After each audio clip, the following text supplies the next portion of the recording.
¿Qué es el lenguaje? ¿Cómo funciona? ¿Por qué? ¿Es innato? ¿Quién lo estudia? ¿Es adquirido? Estas son algunas preguntas que nos llegan al hablar del lenguaje. Muy buenos días, tardes y noches a todos. Mi nombre es Andrea Zamora, estudiante de la Escuela de Comunicación Social de la Universidad Bicentenaria de Aragua. Y en esta oportunidad les hablaré de la psicolingüística. Así que sin más, hablemos del lenguaje. ¿Qué es el lenguaje? Es una capacidad comunicativa que se refiere a un conjunto de símbolos que son previamente acordados por los miembros de una comunidad. En este caso, la comunidad humana. Esto tiene muchas formas de expresarse y el lenguaje engloba otros dos conceptos como la lengua, que vendrían siendo esas formas de comunicarse, esos idiomas, y el habla, que es la capacidad que tenemos para desarrollar el lenguaje, hablarlo. Entre los elementos están los básicos: emisor, canal, mensaje, código y receptor. Pero también hay otros como el alfabeto, los morfemas, que son esas palabras mínimas que acompañan a los lexemas, que son las raíces de las palabras. Por ejemplo, gato, gatito sería un morfema, ese hito, y así.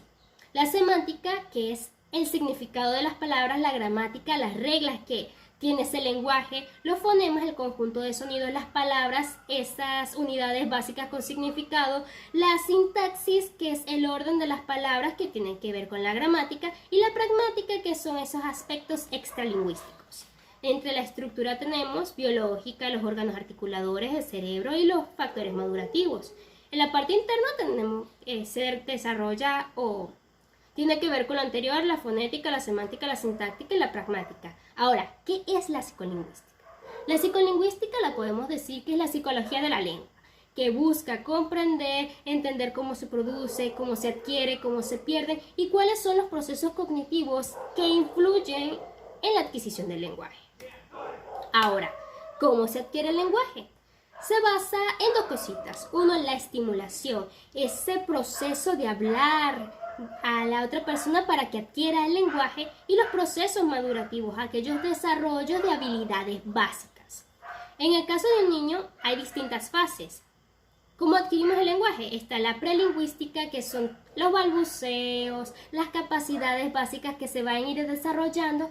Bueno, prelingüística son todos aquellos acontecimientos que ocurren antes de la primera palabra. La holofrásica es cuando ya va adquiriendo poco a poco vocabulario y lo mezcla con su entorno, como por ejemplo dicen agua y apuntan el agua para que se la des. Luego viene la combinación, cuando ya van haciendo frases. Y por último, la avanzada, cuando ya empiezan a razonar y poder expresarse con facilidad.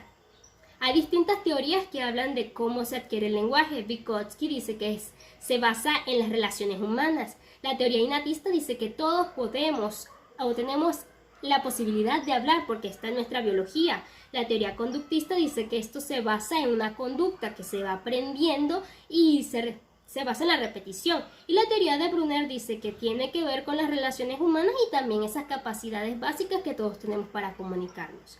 ¿Cuáles son los mecanismos cognitivos de procesamiento? Están los básicos, como la sensopercepción, la atención, la síntesis y la memoria. Ahora, ¿qué son los mecanismos cognitivos? Son todos aquellos procesos mentales que desarrollamos, o cognitivos, que desarrollamos para poder comprender y relacionarnos con nuestro entorno.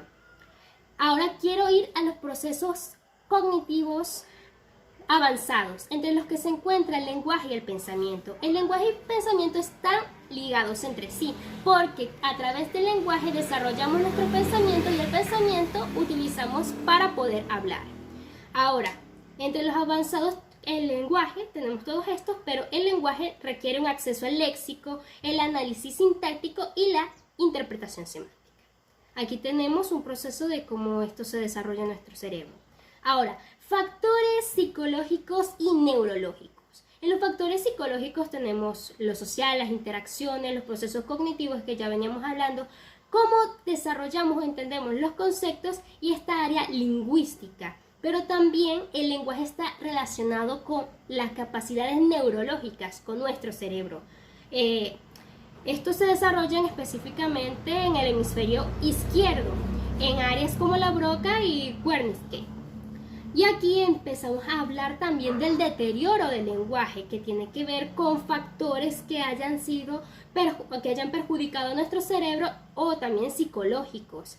Y entre los de deterioro del lenguaje tenemos un problema médico llamado la afasia, que es cuando sufren afecciones partes como la de Wernicke y Broca.